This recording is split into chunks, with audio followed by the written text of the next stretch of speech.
So there are a couple of things I've forgotten. One is we should be praying for our teenagers and two of our leaders, Diana, who usually stands in the praise team, and Brian Kingsbury. They are over at University of Puget Sound at the annual retreat for the teens. And so pray for them and their leaders that they have an energizing, beautiful, and soul-building experience. The other thing I forgot to tell you is that next week we're going to do Pentecost a week early. You know, Pentecost, as you probably remember, is the 49th day, the 50th day after Easter. It's when we do the storytelling about the coming of the Holy Spirit and the birthday of the church, and we wear red. So if you wore red today, wear it again next week. And if you didn't, dig out your red and wear it next week so that we're all afire with red color, and it will hopefully be contagious to our spirits, because next week we will celebrate Pentecost. The reason we're doing it a week early is because the week after that I have to be away at annual conference, and it's nicer when I'm away if service is a little bit simpler. So we'll do Pentecost next week and not when I'm gone. When I'm gone, Al Osved will be preaching for you, retired clergy person Al Osved. So last week I was gone also. Thank you for welcoming my colleague Terry Stewart to the pulpit. I trust that you found something worthwhile in what she said. I also would like to thank you for the prayers that you gave to Lane and me as we went to Minneapolis. We went for the Festival of Homiletics. For me, it was part of my continuing education requirements, 40 hours required every year. That was 26 hours. For Lane, it was just an extra. He went along, part of his vacation, but also to get some renewal, because going to worship a bunch will do that. And we went to worship a bunch. We started worship Monday night with 2 worship services back to back, with 2 sermons back to back. And then on Tuesday, Wednesday, and Thursday, we had 3 sessions in the morning and 2 in the afternoon. Worship, worship, worship, workshop, lecture, worship, mostly worship, and then on Friday we had 2 more before we departed. I did 2 workshops, only 2 workshops. I did 6 lectures, only 6 lectures. I did 11 sermons. That's a lot of sermons at one time. Lane did almost as many. We tried to attend the hymn sing. It was taking place at a pub just a couple blocks down the street from our hotel, one of the upstairs room, but it was really crowded. They didn't have enough music sheets and they didn't have enough chairs, and so we went back downstairs to the lower floor of this pub, and we spent the next 4 hours playing Farkle. So I won more points, but Lane won more rounds. I don't know if anybody's a loser in that case. But the real win was that our young waiter invited us to come and hear him sing at a professional choral concert on Saturday. It was an a cappella concert. It was gorgeous. It was not sacred music, although it sounded like sacred music. They did a really splendid job. I think he was really surprised and super pleased that we showed up after he took that risk and gave us that invitation. I went to part of a gospel choir concert, and didn't stay for the whole thing because we were having dinner with a friend of Lane's. I skipped the poetry reading, I skipped the organ concerts, not a reflection on our Chris or anything like that, or maybe it was a reflection, I just couldn't handle anybody else's, right? The venue of these events were 2 giant churches, a Lutheran church that seats 3,000, and a Presbyterian church that seats almost that many. The Lutheran church, by the way, only seats 600 in worship these days, although it can hold 3,000. We were 1,600 for the event. Their organs were magnificent, and we enjoyed them during worship. You should know that they played all their hymns on the organ slower than we do. Part of it may be how many people they were trying to pull along to sing, but all the stuff was played with the organ wide open, so it was huge sound. You complain about rock music, it's got nothing on the decibel level to these organs playing these big sounds. Each sermon, each lecture, workshop, they were between 50 and 55 minutes long. I couldn't help noticing how much longer a sermon could be when there are no announcements or offering or anthem.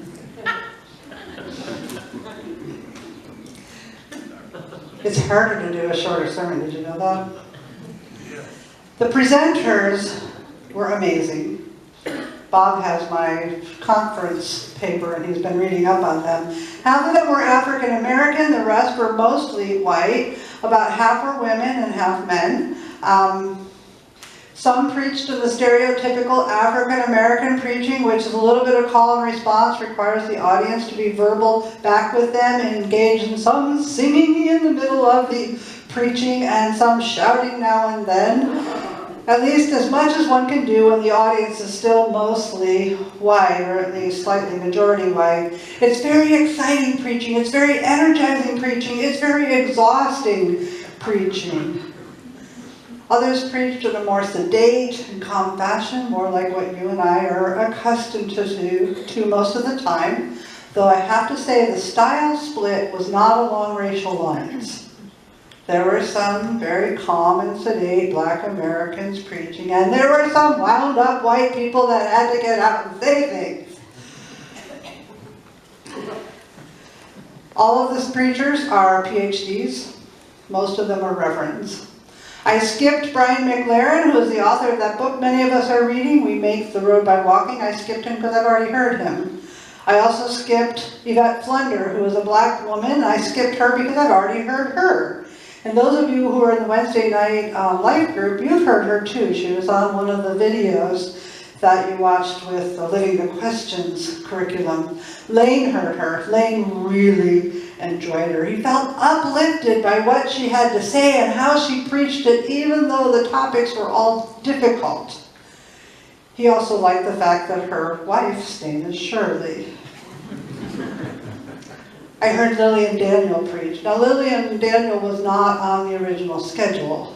She came to fill the slots that had been slated for Rachel Held Evans. Some of you have been reading our Facebook page, and we've had some quotes on there by Rachel Held Evans. Rachel is a 37-year-old mom of a just under 3-year-old and a just under 1-year-old. Rachel died of complications of the flu within the last month.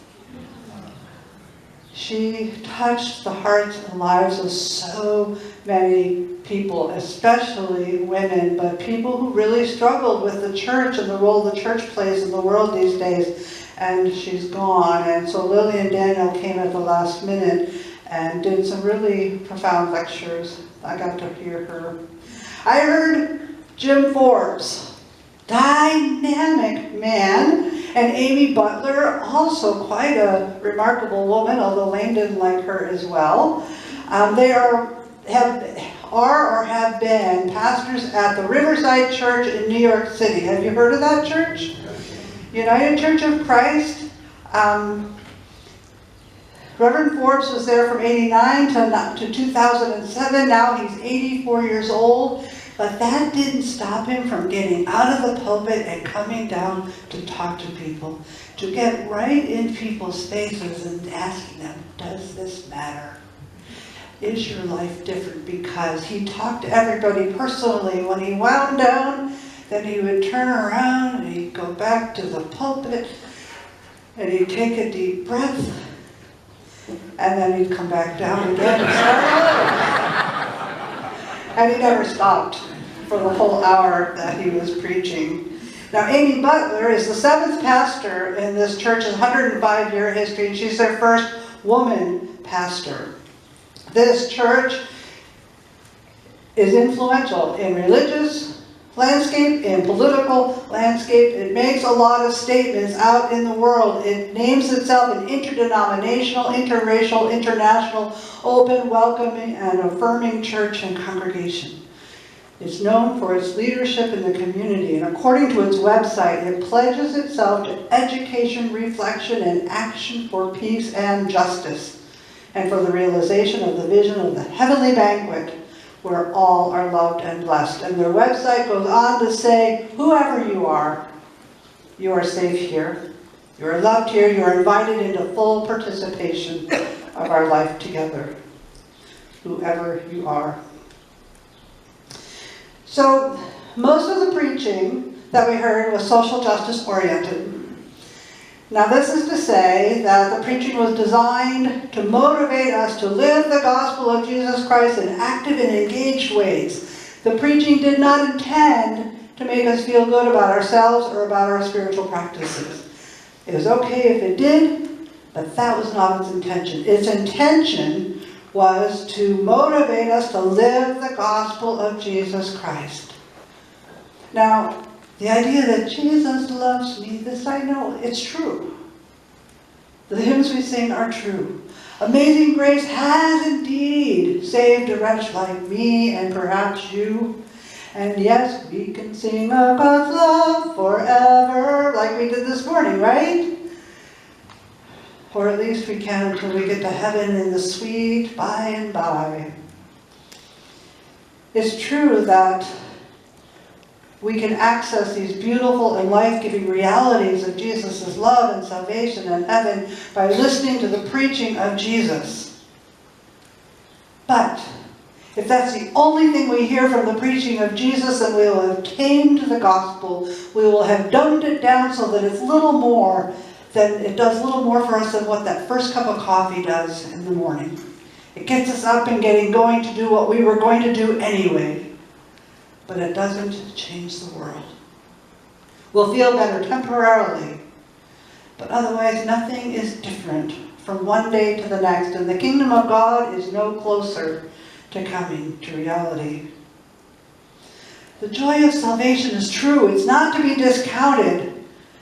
And social justice sermons, they have their place. Social justice sermons, by definition, are not feel-good. By definition, they're intended to comfort the afflicted and to afflict the comfortable. Which means it gives hope to those who are afflicted by a lack of justice. And it calls to account, it afflicts, it convicts those who are part of the unjust machines, whether they know it or not.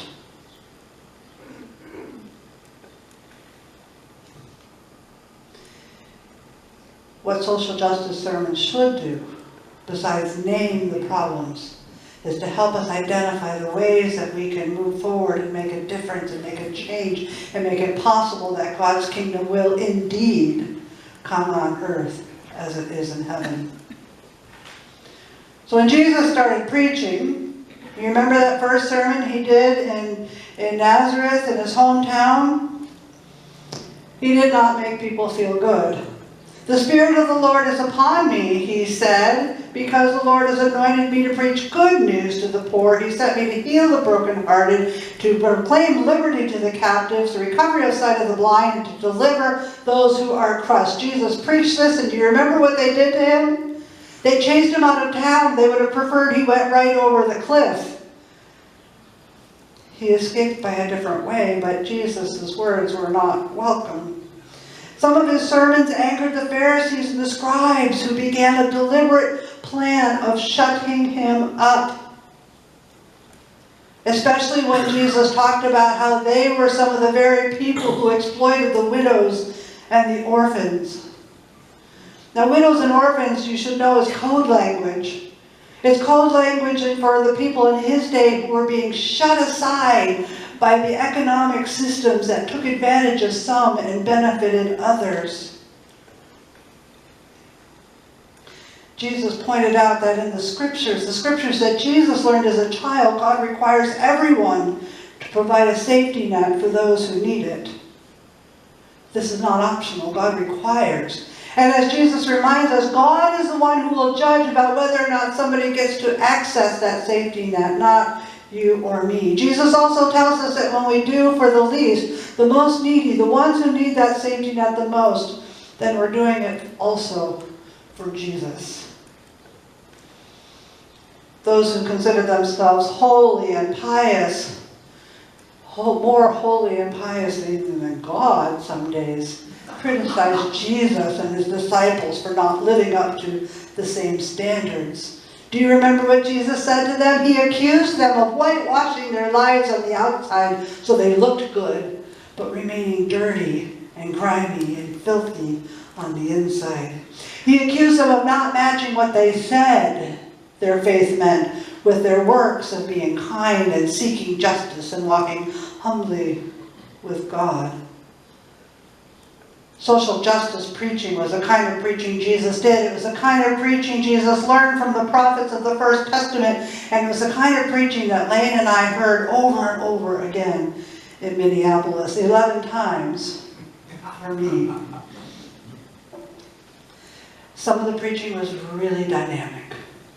The techniques used were effective. They got our hearts beating, they got our spirits soaring, they got us ready to get up on our feet, to go out and do the work of God, to spread the gospel, to heal the poor in spirit, to proclaim liberty to those who are bound up, to give sight to those who are willfully blind, and deliver those who are oppressed. We were ready to go. The challenge was that we had 10 minutes to use the restroom and sit down before the next sermon. We couldn't go anywhere. Turn that notebook page, get ready for the next sermon, and the next, and the next. And then it got so that taking no action at all felt like a betrayal of the gospel. And Lane commented that hearing all those things that need us to step up and speak up, they can really leave a people feeling let down. He said it feels like we can't ever do anything that doesn't have a negative impact on somebody else. You've been feeling that lately, haven't you? You can't use disposable diapers without putting plastic into the landfill, and you can't use cloth diapers without using lots of hazardous chemicals and gallons of water to clean them, which is increasingly in short supply. Even on the Kitsap Peninsula, our water table is getting shorter, our aquifers are shrinking. That doesn't count the places like California that are going up in smoke, and the people on the Indian reservations where we shove them that don't even get water delivered to them anymore. Or how about Flint, Michigan, where they can't drink the water that comes into their homes. You can't use a drinking straw without risking choking wildlife, or take whale watching cruises without bothering the whales when they're trying to feed and hear the salmon. And yet if we cancel all of those things, look at the jobs that disappear in the tourism industry that's negatively impacted. You can't eat a hamburger without adding methane gas to the climate crisis, which causes increased flooding in areas where many of the poorest people live, but people's lives are connected to the beef and cattle industry too. And beef tastes good.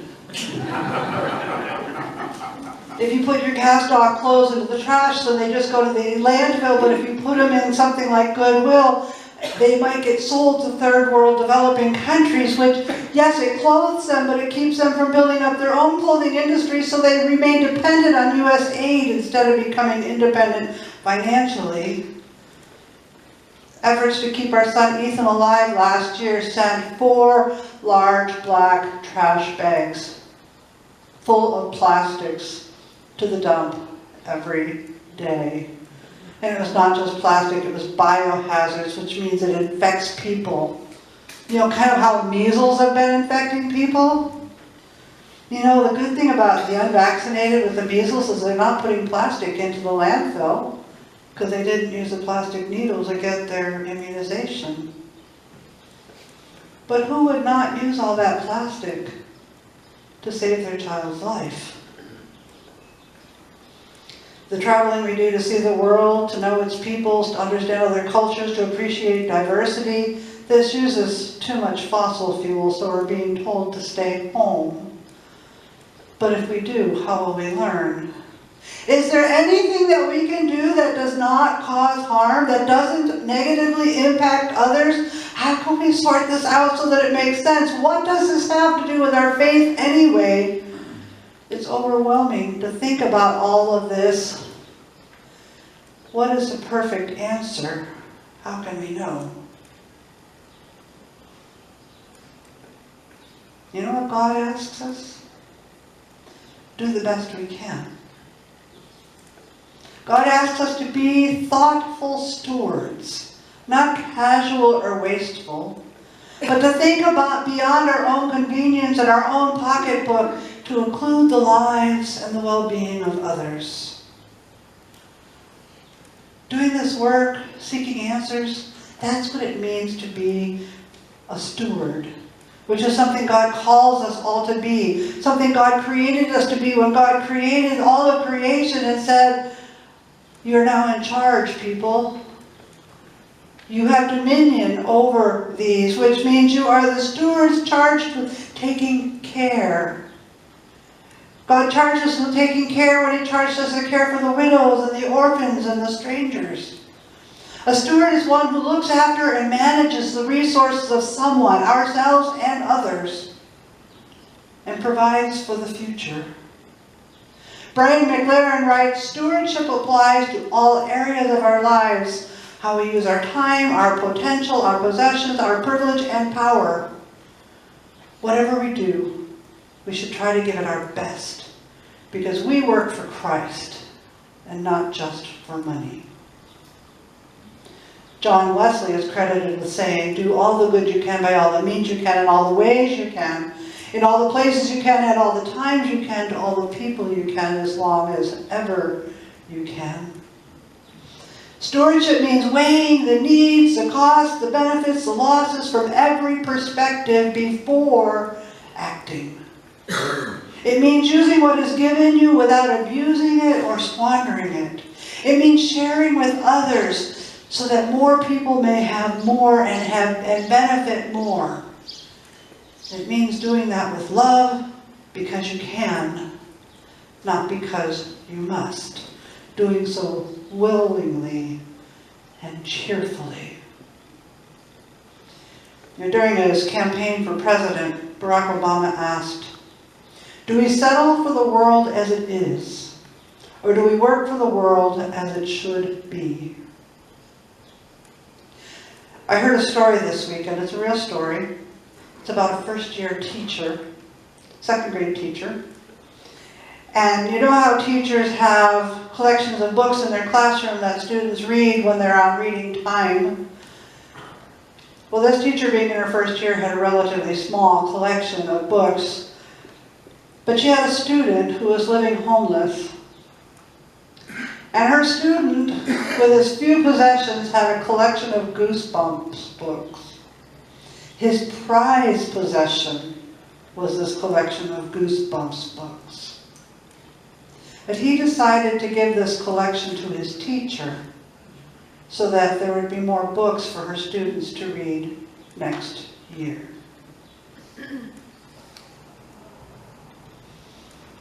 I read a story by Anne Lamott. She writes, "My minister friend Bill Rankin tells me that in Malawi, men in the villages stand back unto death and allow women and children to have the few available antiretroviral medications. The motive of the men is the merciful determination that the children should be given a chance to survive and should not be forced to live without their mothers." We can be those men.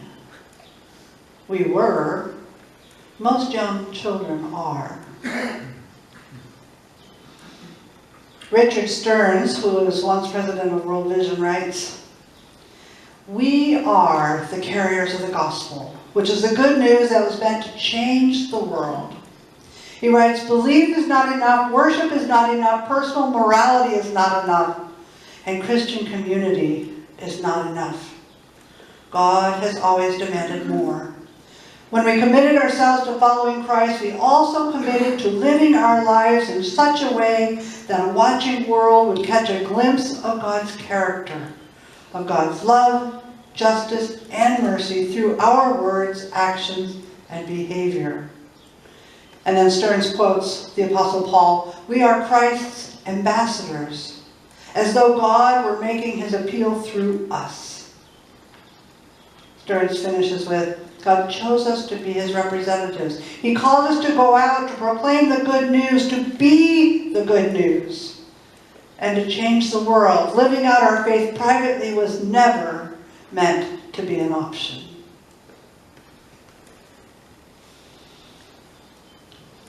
effective actions, gracious and welcoming behavior, good deeds, setting captives free, healing and giving sight. We can do these things.